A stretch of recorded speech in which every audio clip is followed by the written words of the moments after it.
그동안 올린 일병 시절 이야기를 주제별 합본으로 올려드립니다. 나의 일병 시절 211번째 이야기. 탈영병. 군대 생활은 그리 만만한 것이 아니었습니다. 그러나 그렇다고 전혀 감당하지 못할 일도 아니었습니다. 우리네 인생이 다 그렇듯 힘들 때가 있으면 또 그 힘든 것을 잊게 할 때도 있고 울을 때가 있으면 웃을 때도 있게 마련인 것이지요. 그러나 늘 자유분방하게 생활했던 피 끓는 청춘이 군대라는 틀 안에 갇혀 생활하다 보면 답답하고 정신적으로 힘든 것은 사실이었습니다. 거기에 고참들의 구타와 욕설, 그리고 신경 써야 할 일이 많은 쫄병들의 내무생활 역시 군 생활을 힘들게 하는 요인이었습니다.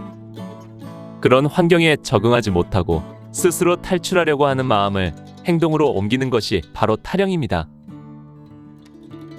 탈영은 군인에게는 치명적인 범죄입니다. 탈영자는 지휘고하를 막론하고 군 기강을 확립하는 차원에서 가장 엄한 벌로 다스립니다. 평상시는 군법에 회부되어 반드시 영창에 가야 했고 전시라면 즉결 심판의 대상이었습니다. 우리나라처럼 징집제로 국방의 의무를 수행하는 나라에서 그 의무를 회피하고 군무를 이탈한 행위는 용서받지 못할 죄였던 것입니다. 그럼에도 탈영 사건은 심심치 않게 일어났고 때로는 총기를 소지하고 탈영하여 사회적 문제를 일으키는 경우도 있었습니다. 그 당시 탈영의 이유를 보면 대체로 두 가지 정도가 주요 원인이었던 것 같습니다. 탈영의 가장 큰 이유는 의외로 여자 문제가 차지했습니다. 군에 오기 전에 사귀었던 여자친구가 변심하는 것입니다. 이것을 군대에서는 고무신 거꾸로 신는다고 하는데, 이렇듯 여자친구가 고무신 거꾸로 신게 되면 군에 매여있는 군인 남자친구는 심한 가슴앓이를 시작하게 됩니다. 심한 경우 삶의 의욕을 잃게 되고 자포자기에 이르게 되면 스스로 목숨을 끊기도 합니다. 또는 탈영을 하게 되는데, 이런 경우는 여자가 단순히 변심한 경우보다는 다른 남자를 사귄다든지 할 때 홧김에 하는 경우가 대부분입니다. 군대 생활도 힘든데 그나마 마음의 위안을 주던 여자친구가 떠난 것이 그에게는 삶을 지탱해주던 기둥이 빠져나가는 것과 같았을 것입니다. 특히 애인의 변심으로 탈영할 때는 거의 자포자기 상태가 되고 대부분 총기를 들고 탈영하기 때문에 문제가 더 심각해지는 경우가 많았습니다. 두 번째 탈영의 이유는 고참들의 폭력 등 힘든 군 생활을 견디지 못해 탈영하는 것입니다. 많은 분들이 직접 경험하셨을 것이고 또 제 군복무담에서도 여러 번 밝혔듯이 그 당시 군 생활을 힘들게 하는 것은 군 복무 자체가 아니라 고참들에 의한 괴롭힘 때문이었습니다. 비슷한 연령의 젊은이들이 겨우 한두 달 입대일 차이로 서열을 정한 뒤 선임은 폭언과 폭행을 가하고 후임은 무조건 굴종하며 그 모든 부당한 것들을 온몸으로 받아들이는 것이 쉽지 않은 일이었던 것입니다. 특히 나이가 많은 사람이 후임으로 들어왔을 때 연하의 선임에게 모욕적인 말이나 행위를 당하게 되면 감정이 상하게 되고 사고로 이어지는 것입니다. 탈영하는 방법도 원인에 따라 조금 달랐습니다. 여자 문제로 탈영하는 경우는 부대에서 근무하다가 기회를 봐서 나가지만 군 생활이 힘들어 탈영할 때는 거의 휴가를 나가서 미기하는 경우가 많았습니다. 나의 고향 1년 후배는 휴가 때 복귀하지 않아 탈영병이 되었다가 잡혀서 육군영무소에서 감옥 생활을 하고 다시 군 복무를 하던 도중 다시 탈영하여 1년여를 숨어 살다가 또 잡혀 영창 가고 나와서 남은 기간 군 복무를 다 마치기까지 무려 6년여의 세월을 보내야 했습니다. 그 사이 그의 인생은 풍비박산나고 결국 정상적인 삶을 살지 못하게 되는 불행을 겪는 것을 보았습니다. 내가 자대에 배치되고 나서 고참들에게 들은 말이 있습니다. 다른 곳은 몰라도 강원도 양구만큼은 절대 탈영할 수 없다는 것이었습니다. 그도 그럴 것이 양구는 소양호와 8호라는 두 개의 물길이 길을 막고 북으로는 휴전선, 그 나머지 지형은 모두가 800에서 1000고지가 되는 험산줄령으로 둘러싸여 있었기 때문입니다. 그래서 양구 선착장과 몇 개의 도로만 막으면 절대 빠져나갈 수 없는 지형이었던 것입니다. 그래서인지 우리 부대에서는 탈영 소식을 흔히 들을 수는 없었습니다. 물론 휴가 때 미기에서 탈영할 수는 있었지만 내가 있을 때 우리 중대에서는 그런 일은 없었습니다. 다만 앞서도 이야기했지만 국군이날 행사를 위해 성남 항공대에서 생활할 때 소나무개라는 일병이 면회객들 사이로 유유히 빠져나가 탈영한 경우는 있었습니다. 그러나 이 경우는 성남에서의 일이었고 양구에서는 탈영 소문조차 들을 수 없었습니다. 그런데 그런 양구에서 탈영병 소식이 들려온 것은 우리가 한창 혹한기 동계훈련을 뛰고 있던 1982년 1월 27일경이었습니다. 그날 들려온 소문으로는 그보다 이틀 전인 1월 25일경에 이대대 6중대 일병 2명이 의무대에 간다고 나가서는 돌아오지 않고 있다는 것이었습니다. 연대 의무대가 바로 우리 3대대 옆에 있었으니까 동계훈련으로 대대가 텅 비어있는 틈에 9초소나 10초소를 넘어 봉화산 쪽으로 빠지면 쉽게 부대를 벗어날 수 있었던 것입니다. 그러나 부대만 벗어난다고 다 되는 것이 아니었습니다. 양구 지역을 벗어날 방법이 없다는 것은 뻔한 일이었습니다. 아무튼 동계훈련장에서 들은 소문으로는 연대가 발칵 뒤집히고 이대대 병력들은 탈영병 수색에 동원되고 있다고 했습니다. 그러나 한겨울이고 눈 쌓인 산악지대인지라 수색이 쉽지 않았고 그러다 보니 일주일 가까운 시간이 흘러가고 있었습니다. 우리가 동계훈련에서 돌아온 것이 1월 30일 토요일이었고 그 다음 날인 1월 31일 교회에 나가서 탈영병들의 소식을 들을 수 있었습니다. 그들이 어젯밤 잡혔는데 그러나 잡혔다기보다 스스로 제 발로 걸어와 자수한 것이나 다름없다는 것이었습니다. 그들이 처음 탈영했을 때는 빵 같은 간단한 먹거리를 준비하는 등 나름 준비를 하고 나갔는데 막상 나가서 보니 어디 갈 데가 없었다는 것입니다. 거기다 가장 추운 혹한의 계절이었습니다. 당시 낮에도 영하의 기온을 유지하고 밤에는 영하 20도 이하로 떨어지는 판에 어디서도 잠을 편히 잘 수 있는 곳이 없었답니다. 밤에도 얼어 죽지 않으려고 계속 걸어 다녔고 낮에는 수색에 걸리지 않으려고 봉화산 속을 계속 이동했다고 하니 일주일 가까이 잠을 제대로 자지 못했다는 것입니다. 또 준비했던 먹거리도 다 떨어지자 추위와 졸음과 배고픔을 견디지 못하고 스스로 산을 내려오다가 잡힌 것입니다. 그들은 봉화산을 벗어나 보지도 못하고 탈영병의 굴레만 쓴 채 아까운 청춘의 오점을 남기고 만 것이지요. 여기까지가 내가 알고 있는 사건의 전부입니다. 그들이 왜 탈영을 해야만 했는지 그 이유는 모릅니다. 그리고 그들이 또 어떤 처벌을 받았는지도 알지 못합니다. 그러나 이 사건을 보면서 양구 땅이 정말 움츠고 뛸래야 뛸 수 없는 천영의 유배지나 다름없다는 것을 다시 한번 깨닫는 순간이었습니다. 그래서 우리들은 자조 섞인 농담을 주고받곤 했습니다. 인제 가면 언제 오나 원통에서 못 살겠네. 그래도 원통은 괜찮아. 양구가 있잖아. 나의 일병 시절 212번째 이야기. 군대 송금 1. 현대사회에서 사람이 살기 위해서는 돈이 반드시 필요합니다. 국가에서 모든 것을 다 해준다는 군대에서도 이 법칙은 예외가 아닙니다. 사실 군인이 먹고 사는 모든 문제는 국가가 다 책임을 져줍니다. 숙식을 제공해주고 옷도 속옷부터 외투까지 모두 무상으로 주고 필요한 생필품과 몸이 아플 때 치료와 약까지도 모두 공짜로 보급받을 수 있습니다. 또 월급에 보너스도 주었습니다. 그러나 그 내면을 들여다보면 인간으로서의 보편적 삶을 유지하는데 많은 문제가 있었습니다. 물론 기본적인 의식주 문제는 그런대로 제공되었습니다. 그러나 사람이 사는데 의식주 문제만 해결된다고 해서 모든 문제가 해결되는 것은 아니었습니다. 개인적인 취미생활도 해야 하고 간식도 먹어야 하고 전우들과 친교생활도 해야 하고 이래저래 생각지 않은 돈 쓸 일이 많이 생기는 것은 군인이라고 해서 다를 것이 없었기 때문입니다. 군인들도 국가에 소속된 일종의 기간제 공무원이므로 국가로부터 월급이 나왔습니다. 그러나 그 액수는 정말 쥐꼬리가 아니라 쥐꼬리 털 하나보다도 더 적은 액수였습니다. 그 당시 군인들 월급이 1980년 12월 제가 입대할 당시 이등병이 2,700원, 제가 전역하던 1983년 7월 병장 월급이 4,500원 정도였습니다. 이 금액은 그 당시 사회에서 일반 제조업 회사의 초보 근로자 하루 일당에도 못 미치는 금액이었던 것입니다. 여기에 그 당시 공무원들에게 1년에 600%라는 보너스를 지급했는데 군인들도 역시 거창하게 600% 보너스가 지급되어 2달에 한 번씩 그 2배를 받을 수 있었습니다. 그래봤자 이등병 5,400원, 병장 9,000원을 받는 것에 불과했습니다. 이런 상황이니 펄펄 끓는 젊음을 지닌 군인들이 용돈으로 쓰기에는 턱없이 부족한 금액이었습니다.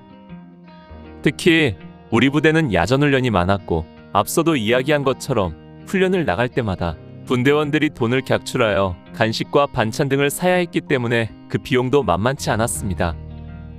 따라서 우리들 대부분은 음으로 양으로 부모님이나 다른 가족들을 통해 용돈을 조달해서 쓰고 있었습니다. 부족한 용돈을 보충하기 위한 방법으로 가장 좋은 것이 가족들 면회였습니다. 가족들이 면회 오면 맛있는 사제 음식도 싸오지만 그보다도 용돈을 주고 간다는 것이 더 좋았습니다.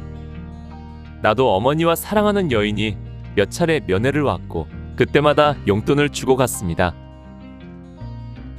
두 번째 방법은 휴가를 가거나 또는 휴가를 가는 전우에게 부탁해서 부모님이나 가족을 찾아뵙고 안부를 전하며 용돈을 받아 오도록 하는 것입니다.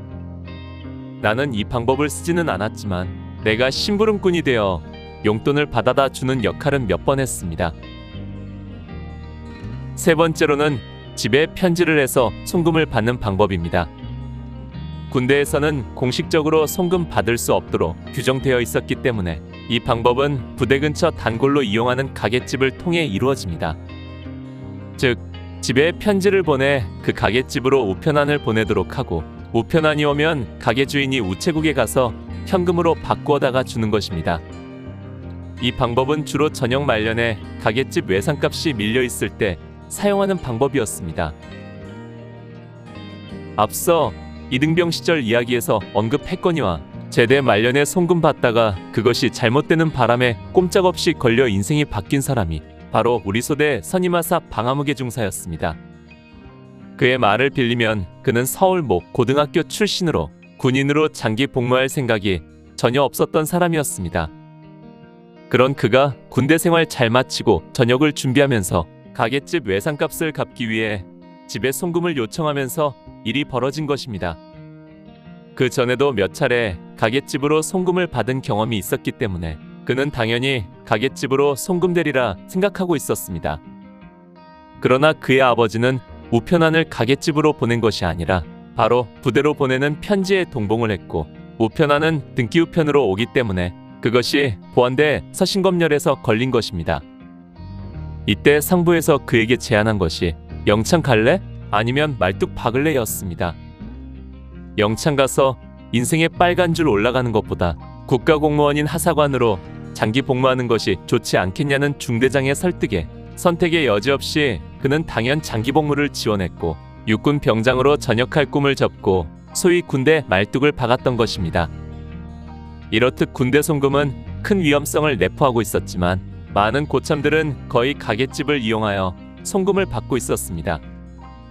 강원도 양구 땅 군부대 안에서 휴가나 외출 외박이 지극히 어려운 우리 부대 형편상 전역을 앞둔 말년들이 그동안 가게집에 걸어둔 외상값을 갚기 위해서는 거의 이 방법이 유일한 방법이었기 때문입니다. 나의 일병 시절 213번째 이야기. 군대 송금 2. 나는 군에 입대할 때 돈을 거의 가지고 오지 않았습니다. 돈을 넉넉히 가지고 올 형편도 안 되었지만 내가 선배들에게 들은 군대 정보로는 돈을 많이 가지고 가면 군대에서 모두 빼앗긴다는 소문이 파다했습니다. 그래서 그 당시 입대하는 사람들은 갖가지 방법으로 돈을 숨겨 가지고 들어가는 방법들이 회자되었습니다. 누구는 팬티 고무줄 있는 곳을 뜯고 넣어갔다고 했고 누구는 볼펜 속에 넣어가지고 갔다는 이야기도 있었습니다. 그러나 입대한 뒤 보니까 속옷까지 모두 군용으로 갈아입기 때문에 옷 속에 감추는 방법은 절대 성공할 수 없는 상황이더군요. 나는 처음부터 구차하게 그런 방법으로 돈을 숨겨가지고 갈 필요가 없다고 생각했습니다. 군대라는 곳이 돈 쓸 일이 거의 없는 곳이라는 생각에 입대할 때 최소한의 필요 경비와 약간의 여분 정도만 가지고 들어갔던 것입니다. 훈련소에 입소하던 날 중대 인사계의 지시로 소지하고 있던 현금을 모두 제출하고 그 대신 훈련소에서 사용할 수 있는 쿠폰 8,000원어치를 받았습니다. 그러나 얼마 지나지 않아 쿠폰 8,000원은 다 써버렸습니다. 아직도 훈련 기간이 한참 남아있어 걱정하고 있는데 누군가가 PX에서 외상을 준다고 하더군요. 바로 우리가 인사계에 맡긴 예치금을 담보로 외상을 주는 것이었습니다. 결국 목구멍이 포도청이라고 PX를 들락거리며 외상 거래를 했고 퇴소할 때는 예치금을 다 써버리고 무일푼 알거지가 되어 있었습니다.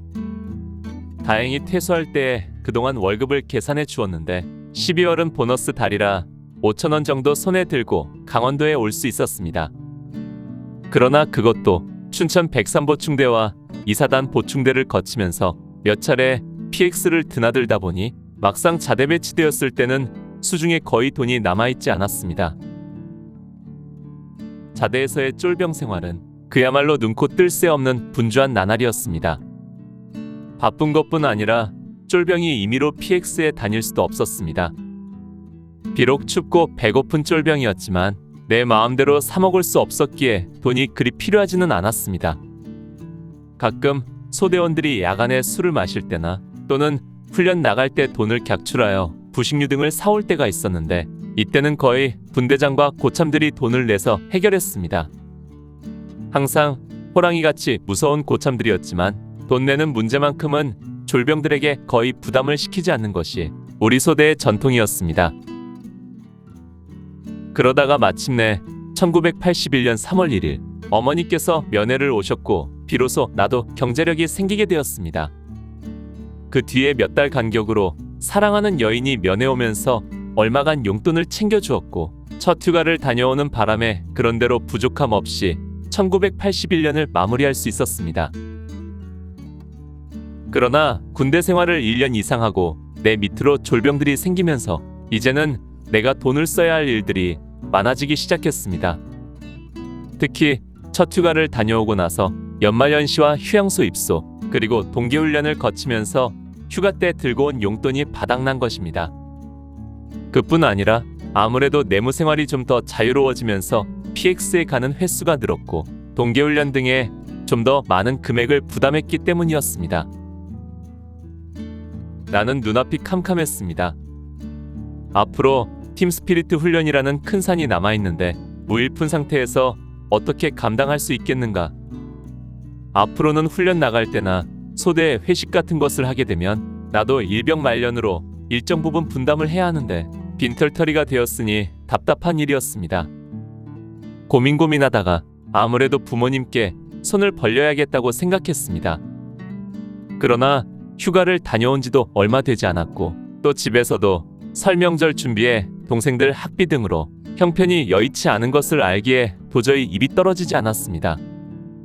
결국 내가 직접 부모님께 말씀드리기가 민망하여 사랑하는 여인에게 편지를 띄워 내 사정을 이야기하고 부모님께 대신 말씀 전해달라고 부탁을 한 것이 바로 동계훈련을 나가기 직전이었습니다. 그리고 10여일이 지난 2월 3일 집에서 온 편지에 돈을 대원리 사슴집으로 보냈다는 내용이 있었고 그 다음날 짬을 내어 사슴집에 가보니 과연 우편안이 와 있었습니다. 단돈 2만원. 그러나 일병 월급 7개월치에 해당되는 군인으로서는 거금이었습니다. 사슴집 주인에게 환전을 부탁하고 2월 5일 다시 가서 돈을 찾아 돌아오는 발걸음이 왜 그리 무겁던지. 집에서도 여러모로 씀씀이가 많을 터인데도 아들의 소식을 듣고 황망히 돈을 마련하여 붙이셨을 부모님 마음이 어떠하셨을지 생각하니 부대로 돌아오는 발걸음이 무겁고 눈물이 어렸습니다. 이날 이후 다시는 부모님께 송금을 부탁하지 않았습니다. 그리고 이 일은 군대에서 경험했던 가슴 아픈 하나의 추억으로 남아 있습니다. 나의 일병 시절 214번째 이야기. 공용화기 집체교육 1. 군대에서 군인들이 다루는 화기에는 개인화기가 있고 공용화기가 있습니다. 개인화기는 말 그대로 개개인이 지참하여 활용하는 무기로 소총이 대표적입니다. 개인화기인 소총을 다루기 위해서는 사격술 예비 훈련 PRI만 하면 되었고, 그것은 이미 훈련소에서 거의 배우고 오기 때문에 자대에서는 따로 PRI를 배울 일은 거의 없었습니다. 내가 자대에서 새롭게 배운 사격술은 전진무이탁 자세와 입사호 자세가 있었습니다. 입사호 자세는 참호 속에 들어가 사격하는 것으로 별도의 교육이 필요하지 않았지만, 전투 사격 자세인 전진무이탁 자세는 무릎과 팔꿈치가 벗겨질 정도로 연습을 했습니다. 특히 자동화 사격장에서는 거의 전진무이탁 자세로 사격 측정을 실시하곤 했습니다. 기타 소총을 가지고 하는 전술훈련은 각계전투나 분대소대 전투 등에 포함되어 있었기 때문에 따로 집체 교육이 필요치 않았습니다. 그러나 공용화기는 달랐습니다. 공용화기는 여럿이 팀을 이뤄 운용해야 하는 화기이기 때문에 이를 운용하기 위해서는 기본적으로 사수와 부사수 그리고 탄약수의 인적 구성이 필요합니다. 그리고 다른 화기들과 전술적 운용을 해야 하기 때문에 별도의 연습과 훈련이 필요한 것입니다.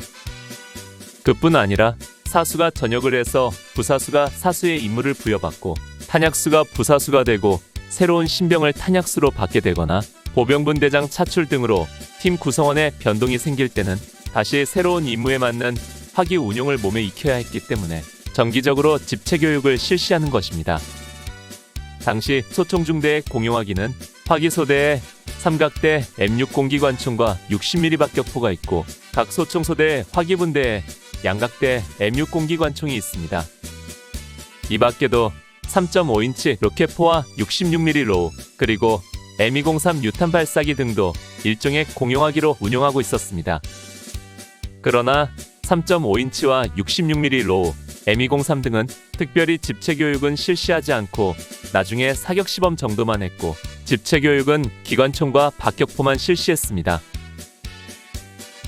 공용화기는 일반 소총중대에서는 기관총과 60mm 박격포 정도로 작은 규모이지만 부대가 커질수록 그 규모는 엄청났습니다.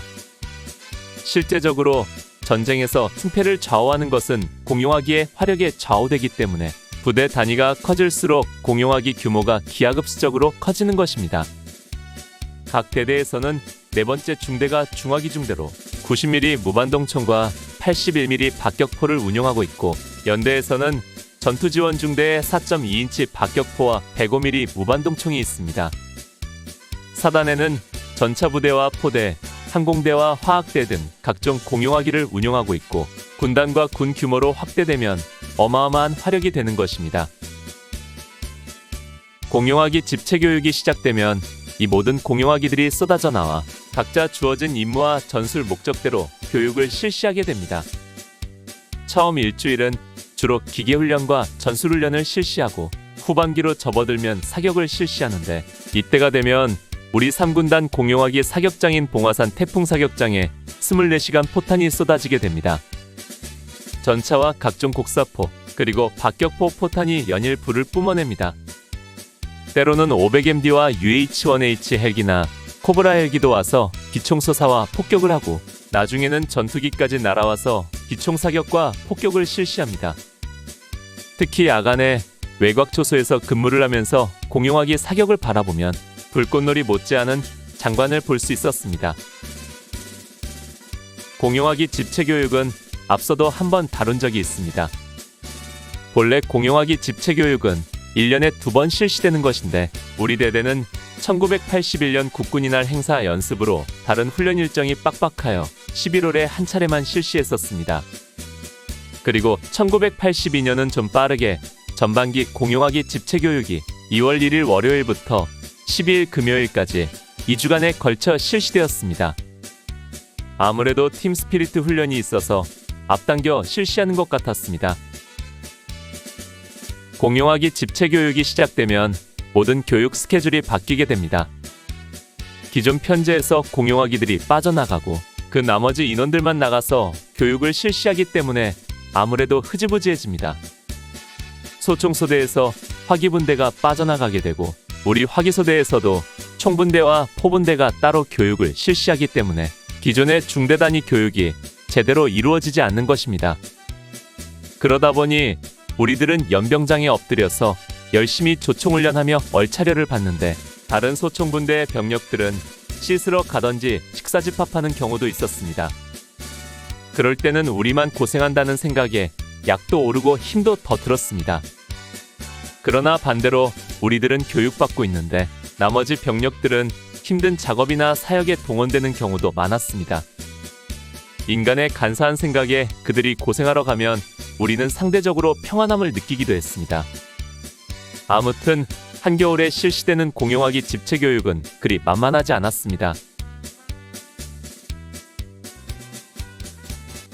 나의 일병 시절 215번째 이야기.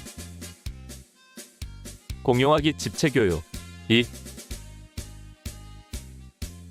공용화기 집체 교육 1주차는 각 화기의 기계훈련과 전술적 운용에 대해서 교육을 실시했습니다. 우리는 2월 1일부터 M60 기계훈련을 시작으로 집체 교육을 시작했습니다. 사실 육공기관총은 우리에겐 소총이나 다름없어서 기계훈련이나 분해결합이 어려울 것은 없었습니다. 늘 우리 곁에 가지고 다니며 다루는 것이라 특별히 배울 것은 없었지요. 그런데 이번 집체 교육에서는 달라진 것이 있었습니다. 본래 기계훈련이나 분해결합은 굳이 야전으로 나갈 필요가 없기 때문에 내무반이나 연병장에서 실시하는 것이 보통이었습니다. 그러나 이번에는 연대장 특명으로 모든 집체 교육을 영내에서 실시하지 말라고 하므로 우리는 모든 장비를 들고 야전교장으로 나가야 했습니다. 팀 스피리트 훈련을 앞두고 실전과 같이 훈련을 무자비하게 하라는 연대장 지휘 방침 때문이었습니다. 아직 혹한의 겨울이 끝나지 않은 2월 초 야전에 나가 기관총을 분해 결합하고 기관총 특성과 삼각대 거치, 조준, 전륜기 조작 방법 등 기초적인 기계훈련을 하노라면 꽁꽁 언손 끝이 아려왔습니다. 그러나 기계훈련과 분해결합은 일상적인 것이기에 그리 어려울 것은 없었습니다. 이어지는 조총훈련과 전술훈련에 들어가면 추위와 함께 육체적 고통도 함께 따라옵니다. 조총훈련은 총을 운용하기 위해 정해진 위치에 총을 설치하는 차렷총을 실시하는 것입니다. 이때 사수와 부사수, 탄약수가 주어진 임무에 따라 신속 정확히 행동해야만 다른 팀보다 빠르게 임무를 완수할 수 있었고 만약 뒤지는 총은 그 대가를 몸으로 지불해야 했습니다. 50m 전방 2시 방향을 향하여 차렷총! 조교나 교관의 명령에 사수는 총을 들고 부사수는 삼각대를 들고 탄약수는 예비총열 주머니와 탄통을 들고 50m를 빨리 뛰어갑니다. 그리고 지시한 방향에 맞춰 먼저 부사수가 삼각대를 한 번에 쫙 펼치고 탄약수가 굴대와 전륜기를 빼내어 부사수에게 전달하면 즉시 총을 결합합니다. 그 사이 탄약수는 탄통을 열어 실탄을 꺼내어 기관총에 착탄하도록 한 뒤 측후방으로 엎드려 사주 경계에 들어가고 부사수는 사수 명령에 의해 전륜기를 조작하여 조준을 마치면 차렷총이 끝납니다. 이렇게 차렷총을 마치면 사수가 손을 들어 보고합니다. 제1총 조준 끝! 화기소대 내정의 기관총이 선착순으로 서로 빨리 차렷총을 하기 위해 더 빨리 뛰어야 했고 후순위로 밀리는 총은 또 다른 기합을 받아야 했습니다. 결국 조총훈련은 바로 우리를 기합주고 다잡기 위한 수단으로도 많이 사용되었고 그렇게 하루 종일 뛰어다니다 보면 저녁이면 녹초가 되곤 했습니다. 그러나 우리보다 더 고생하는 사람들은 중화기 중대인 12중대원들이었습니다. 차량을 이용하지 않고 사람이 직접 다루는 화기 중에서 가장 큰 81mm 박격포와 90mm 무반동총을 다루기 때문에 덩치 크고 무거운 포판이나 포열을 들고 조총훈련이나 조포훈련을 하는 것을 볼 때면 안쓰럽기까지 했습니다. 집체교육 1주차는 사격술 예비훈련으로 마무리했습니다. 기관총의 사격술은 소총처럼 여러 가지가 있는 것이 아니었습니다. 다만 사격 방법에서 3-4발씩 끊어서 사격하는 점사와 연발 사격인 연사를 익히고 우리 화기소대 기관총은 삼각대와 전륜기를 이용한 크리크 조정 훈련이 주된 훈련이었습니다. 집체교육 2주차인 2월 8일부터는 사격이 시작되었습니다. 사실 기관총의 사격은 소총에 비해 여유가 있었습니다. 기관총은 정확성보다는 적을 위협 제압하고 아군을 엄호하는 목적이 강했기 때문에 표적지 명중률에 그리 신경 쓰지 않았습니다. 양각대 기관총은 300, 400, 500m 등 3개 표적에 각 12발씩 36발 측정 사격을 하고 우리 삼각대 기관총은 700m 표적도 사격하지만 한 타켓에 한 발씩만 맞아도 명중으로 칩니다. 그러나 한 타켓에 12발이 다 맞고 다른 두 타켓에 한 발도 안 맞으면 명중률 33%가 되는 것입니다. 재미있는 것은 우리 삼각대 기관총의 야간 사격입니다. 야간 사격을 위해 주간에 사격 지원을 미리 뽑아 놓아야 합니다.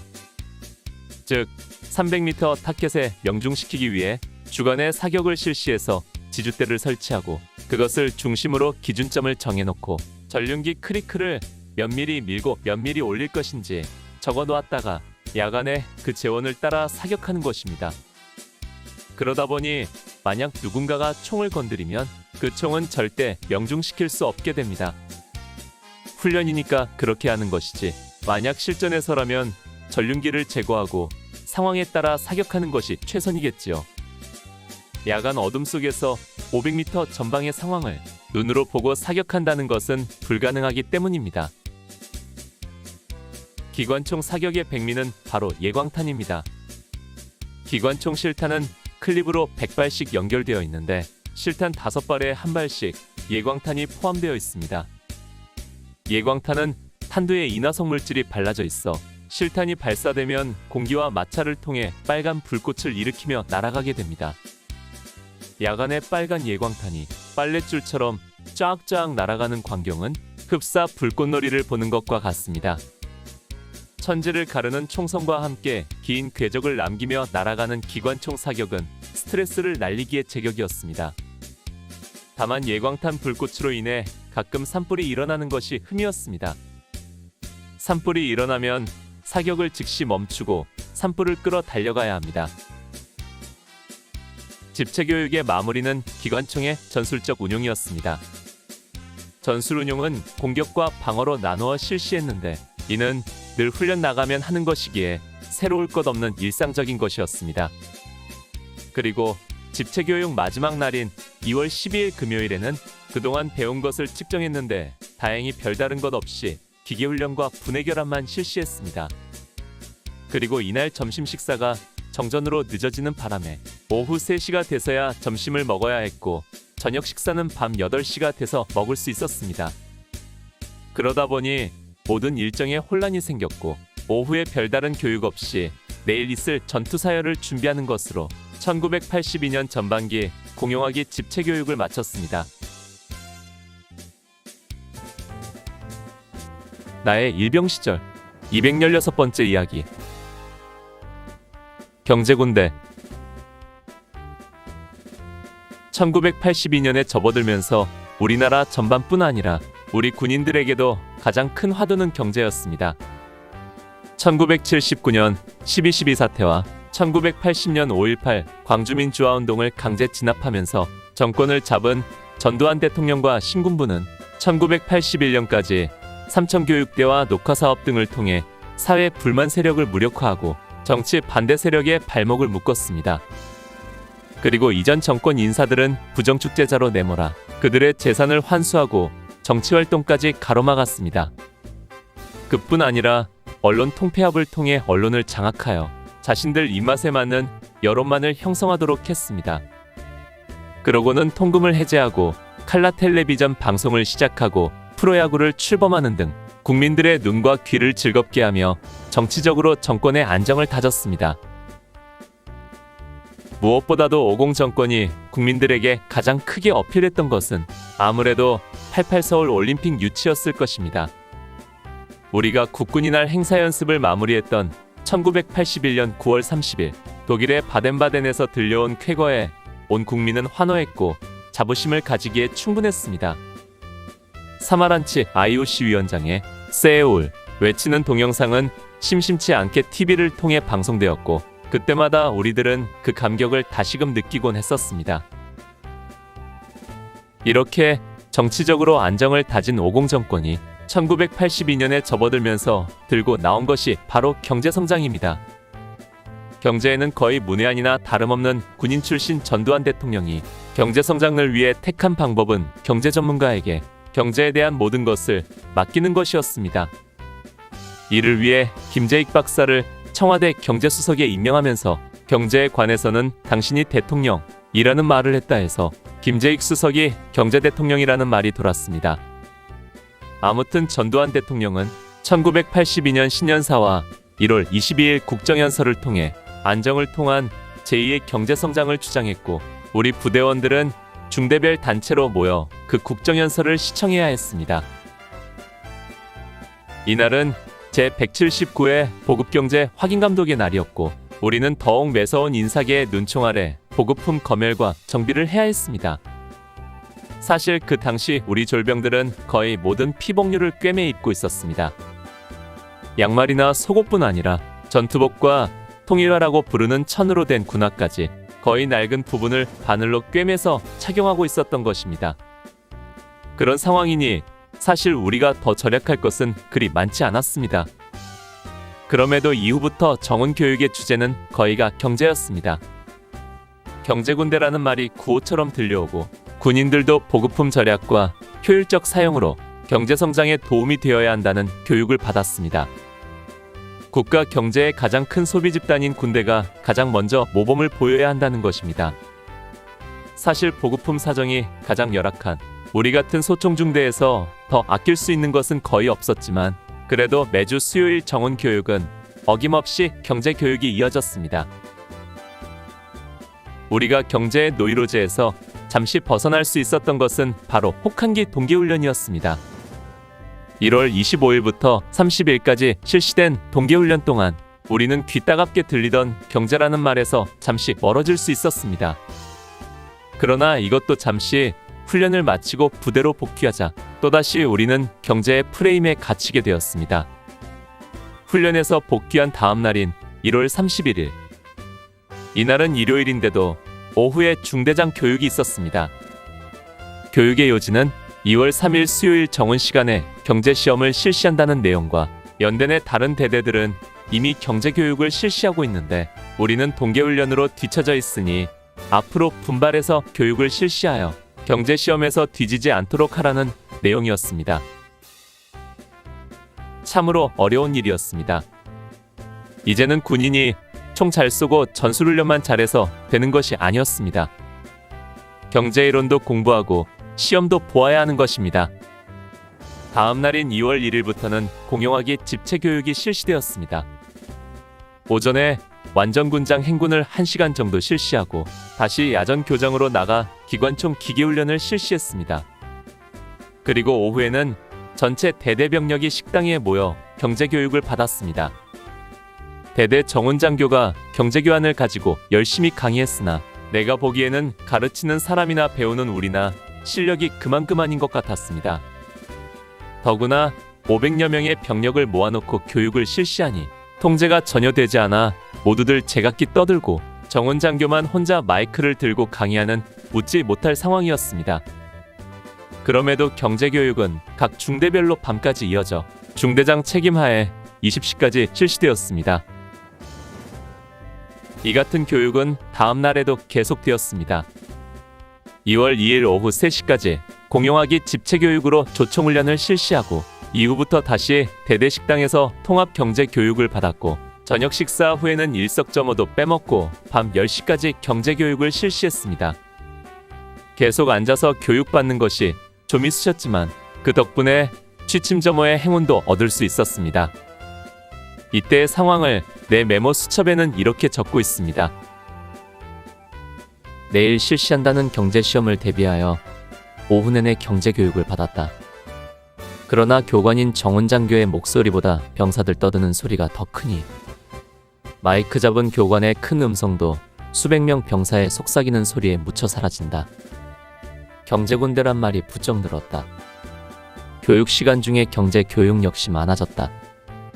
우리나라의 가장 큰 과제인 경제 부흥을 위해 정부의 방책을 전하며 우리 군인들에게도 주지시키는 것이다.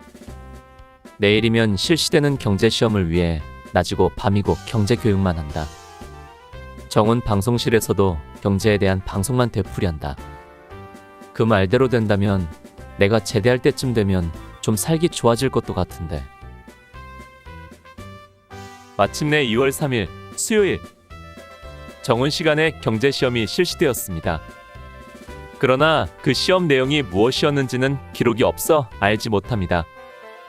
그래도 효과가 있었다면 1년의 경제교육을 통해 전역 후 미래에 대한 생각들을 일깨워 준 것만은 확실합니다.